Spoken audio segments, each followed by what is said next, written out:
আসসালামু আলাইকুম।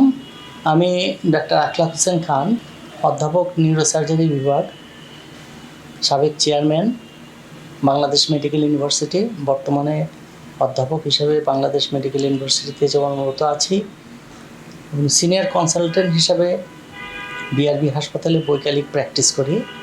আজকে আমি রোগীদের সামনে একটি টপিকস নিয়ে আলোচনা করব, কোমরে ব্যথা অথবা মাজা ব্যথা। মাজা ব্যথা এবং কোমরে ব্যথা নিয়ে অনেকেই আমাদের কাছে আসেন এবং চিকিৎসার জন্য আসেন।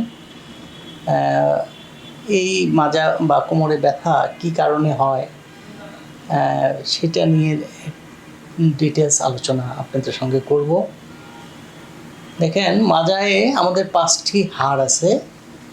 কোমরের 5টি হাড়, 1 2 3 4 5। এই হাড়গুলোর মাঝে নরম একটি হাড় থাকে, কার্টিলেজ। এই 2 হাড় ঘর্ষণ প্রিভেন্ট করার জন্য, যাতে যখন হাড়ের উপর চাপ প্রয়োগ হয় যাতে এটার ঘর্ষণ না হয়, এটা একটা প্রোটেক্টিভ একটা কার্টিলেজ এখানে থাকে।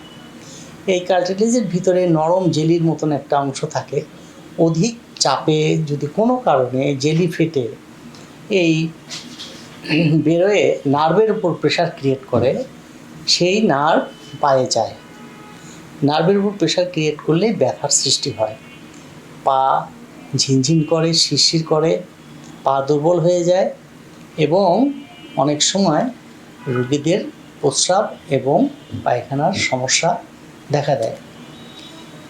যদি কোনো কারণে এই ডিস্ক ফেটে বেরোয় নার্ভের উপর প্রেশার ক্রিয়েট করে, যেটাকে আমরা প্রচলিত সবাই বলে পিএলআইডি, অর্থাৎ প্রোলাপস লাম্বার ইন্ট্রাভার্টিব্রাল ডিস্ক। এই ডিস্কটা হার্নিয়েটেড হয়ে প্রোলাপস হয়ে নার্ভের উপর যে প্রেশার ক্রিয়েট করে, এই জন্য এটাকে বলে পিএলআইডি, প্রোলাপস লাম্বার ইন্ট্রাভার্টিব্রাল ডিস্ক। এটা একটা প্রচলিত টার্মে পরিণত হয়ে গেছে। মাজা ব্যথা হলেই বলে পিএলআইডি, কিন্তু সব ব্যথাই যে পিএলআইডির কারণে হয় এটা না। মাজা ব্যথার বহু কারণ আছে, তার মধ্যে পিএলআইডি একটি। যদি কোনো কারণে এই ডিস্ক ফেটে নার্ভের উপর প্রেশার ক্রিয়েট করে ব্যথার সৃষ্টি করে, সেটাকে বলি আমরা পিএলআইডি। এবং সেই পিএলআইডি হলে রোগীরা কি কি উপসর্গ নিয়ে আমাদের কাছে আসে। প্রথমে বলে মাজায় তীব্র একটা ব্যথার অনুভূতি হয়, কোনো ভারী জিনিস তুলতে যেয়ে অথবা আঘাতপ্রাপ্ত হওয়ার পরে হঠাৎ করে মাজায় তীব্র ব্যথা হয়। সেই ব্যথা পায়ের পিছনের দিক দিয়ে যায়, পাশের দিক দিয়ে যেয়ে একদম পায়ের পাতা পর্যন্ত, আঙুল পর্যন্ত ব্যথা বিস্তার লাভ করে। একটি লাইন ধরে ব্যথা যায়, ব্যথা করে এবং ঝিনঝিন করে, শিরশির করে। হাঁচি কাশি দিলে বাড়ে, হাঁটলে বেশি হয়, শুয়ে থাকলে কমে যায়। এই উপসর্গগুলো যখন বলে তখন আমরা ধারণা করি রোগীদের পিএলআইডি হয়েছে।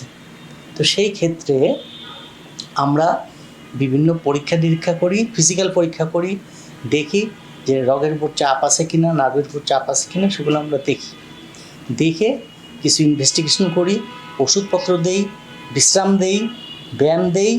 তারপরে যদি ব্যথা প্রশমিত না হয়, সেই ক্ষেত্রে একটা পর্যায়ে যে অপারেশনের প্রয়োজন হতে পারে।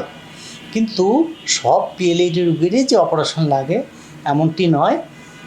পিএলআইডি রোগীদের অনলি 20% পেশেন্টের রিকোয়ার্ড সার্জারি, অর্থাৎ যে সমস্ত নার্ভ বেশি চাপ দিয়ে থাকে এবং প্রস্রাব এবং পায়খানার সমস্যা করতে পারে, পা দুর্বল করতে পারে, সেইগুলো ক্ষেত্রে আমরা দ্রুত ইমার্জেন্সি বেসিসে কিছু অপারেশন করতে হয়, যেটা 72 ঘন্টার মধ্যে অপারেশন না করলে প্রস্রাব পায়খানার পার্মানেন্ট সমস্যা হতে পারে। সেই জন্যই আমরা বলি এই পিএলআইডির কারণে যদি কেউ ভোগেন, রোগের ব্যথা অনুভূতি হয়, সঙ্গে সঙ্গে ডাক্তারের পরামর্শ নেবেন, ডাক্তার কাছে আসবেন। এখন একটা প্রশ্ন, এই পিএলআইডি হলে কার কাছে যাবেন আপনি? অবশ্যই একজন নিউরোসার্জনের কাছে আসবেন, যেহেতু এটা নার্ভের একটি ব্যথা এবং নার্ভের একটি রোগ, নার্ভের উপর কম্প্রেশন আছে। সেই জন্য অবশ্যই একজন নিউরোসার্জনের শরণাপন্ন হওয়া উচিত এবং নিউরোসার্জনের শরণাপন্ন হয় তাকে দিয়ে রোগ নির্ণয় করে যদি অপারেশন লাগে তাকে অপারেশন করা উচিত বলে আমি মনে করি।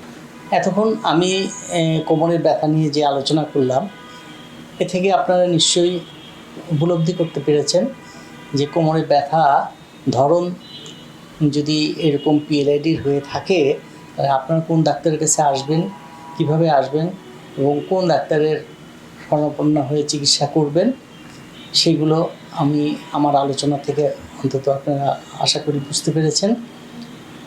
সুতরাং যদি এই জাতীয় ব্যথায় আপনি ভোগেন, তো নির্দ্বিধায় আপনারা বিআরবি হাসপাতালে চলে আসতে পারেন, আমাদের কাছে নিউরোসার্জনের কাছে আসবেন এবং আমরা সঠিকভাবে আপনার রোগ নির্ণয় করে আপনার দ্রুততার সঙ্গে চিকিৎসা করার ব্যবস্থা করব ইনশাল্লাহ।